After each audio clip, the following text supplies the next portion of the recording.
नमस्कार। लर्निंग मंत्रा के ऑनलाइन पाठशाला में आपका स्वागत है।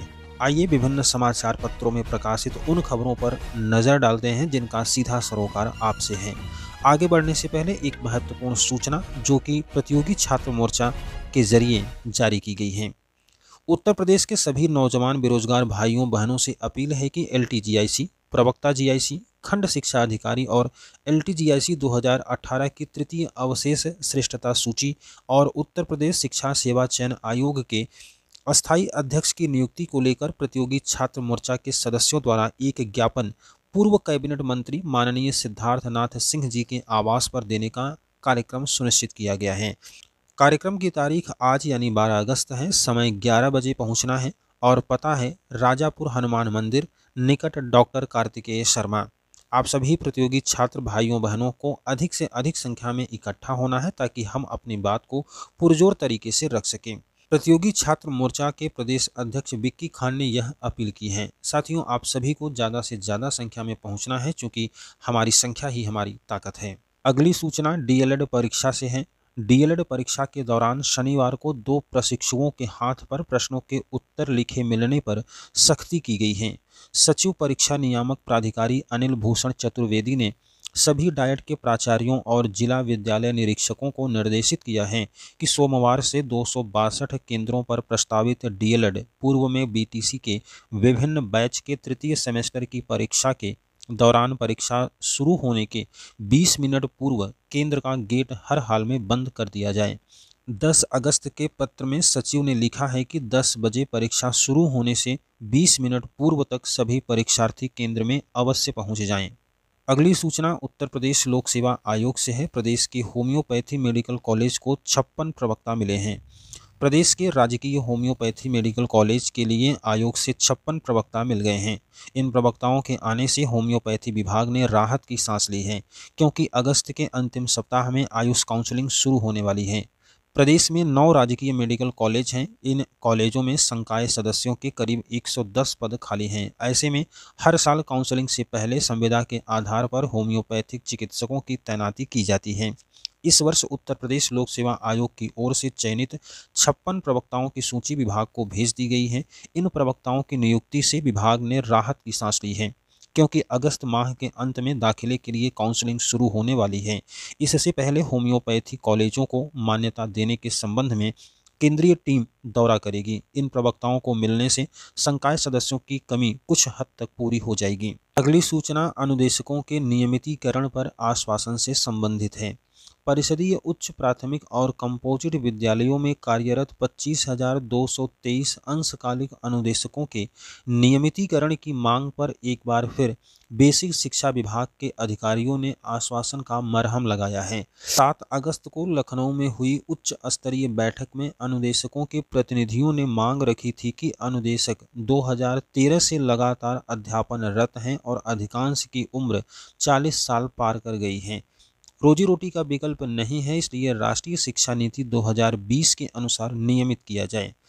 9 अगस्त को जारी बैठक के मिनट्स के अनुसार अधिकारियों का कहना है कि यह नीति विषयक मांग है जिस पर विचार करके निर्णय लिया जाएगा।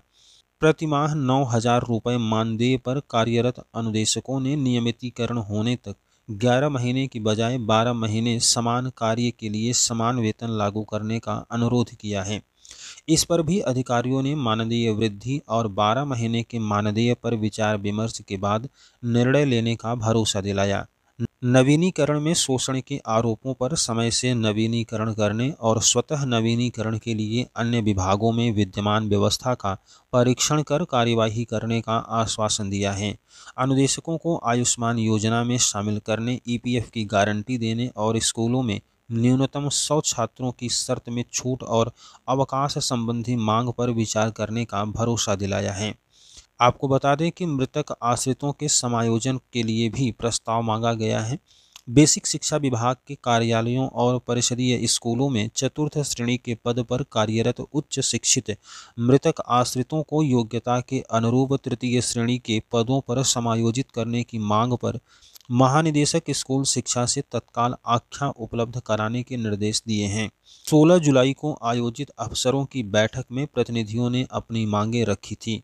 6 अगस्त को जारी बैठक के मिनट्स के अनुसार लिपिकीय कार्य कर रहे उच्च शिक्षित मृतक आश्रित कार्मिकों को अवकाश के संबंध में महानिदेशक और सचिव बेसिक शिक्षा परिषद को नियमों के आलोक में विचार करने के निर्देश दिए गए।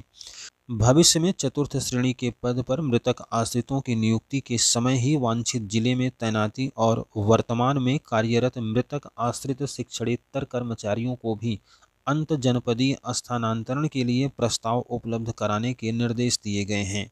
अगली सूचना आरक्षण में आरक्षण से संबंधित मामले पर समाजवादी पार्टी के रुख से है। आरक्षण के भीतर आरक्षण के पक्ष में नहीं है समाजवादी पार्टी। सपा अध्यक्ष अखिलेश यादव ने स्पष्ट किया पार्टी का रुख। सपा अध्यक्ष अखिलेश यादव ने आरक्षण के भीतर आरक्षण के मुद्दे पर कहा कि किसी भी प्रकार के आरक्षण का मूल उद्देश्य उपेक्षित समाज का सशक्तिकरण होना चाहिए, न कि उस समाज का विभाजन या विघटन।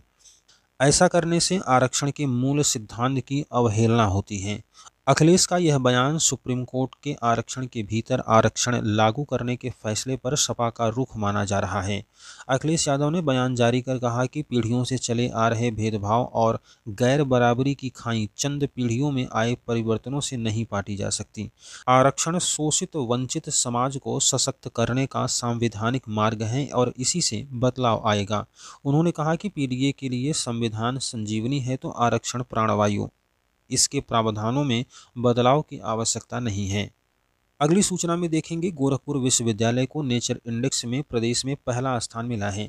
दीनदयाल उपाध्याय गोरखपुर विश्वविद्यालय ने नेचर इंडेक्स रैंकिंग में प्रदेश के सभी राज्य विश्वविद्यालय में प्रथम स्थान प्राप्त किया है।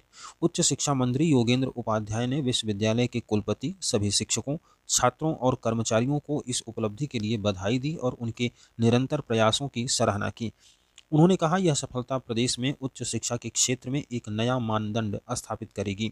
आपको बता दें, नेचर इंडेक्स रैंकिंग उन संस्थानों का आकलन करती है जो प्राकृतिक विज्ञान की उच्च गुणवत्ता वाली पत्रिकाओं में उल्लेखनीय योगदान करते हैं।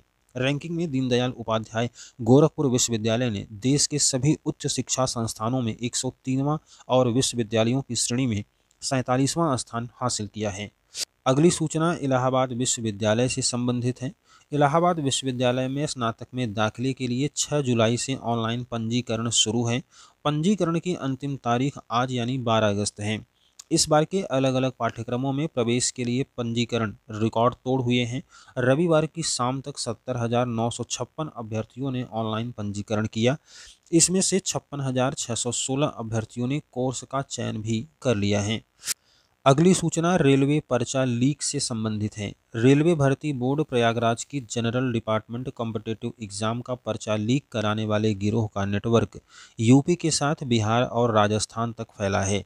इन प्रदेशों में फैले कई एजेंट अभ्यर्थियों को सरगना के संपर्क में लाते थे। सीबीआई की एंटी करप्शन ब्रांच लखनऊ ने इस मामले में 5 अगस्त को मुकदमा दर्ज करने के बाद अब इनके एजेंट के बारे में पता लगाना शुरू कर दिया है। सीबीआई को यह मामला सौंपे जाने से पहले इसमें रेलवे की विजिलेंस टीम ने जांच की थी। उसकी जांच में कई बिंदुओं पर पर्चा लीक होने के सबूत मिले थे। इस जांच में ही रेलवे भर्ती बोर्ड पटना के चेयरमैन राजेश कुमार की भूमिका पर सवाल उठा था। कुछ समय पहले उनका तबादला भी दूसरी जगह कर दिया गया है। राजेश की कई लापरवाही सामने आई थी। एक अहम सवाल ये भी है कि परीक्षा में बिना पासवर्ड क्यों भेजे गए थे पर्चे। यह परीक्षा 6 अगस्त 2021 को आयोजित कराई गई थी। इसकी प्राथमिक स्तर पर रेलवे की विजिलेंस टीम ने जांच की थी। तब यह साफ नहीं हो सका था कि पर्चा कैसे और कहां से लीक कराया गया था। सीबीआई भी अब यह पता करने का प्रयास करने में जुट गई है। उसने रेलवे के विभाग से इस बात की जानकारी कर ली है कि किसने और क्या बहाना बताकर बिना पासवर्ड पर्चा अपटेक संस्था को भेज दिया था। और इसी के साथ विभिन्न समाचार पत्रों में प्रकाशित खबरों का सिलसिला समाप्त हुआ, जिनका सीधा सरोकार आपसे है। वीडियो अच्छा लगा हो तो लाइक करिएगा, चैनल को सब्सक्राइब कीजिएगा ताकि ऐसी ही जानकारी आपको समय पर मिलती रहे। जय हिंद।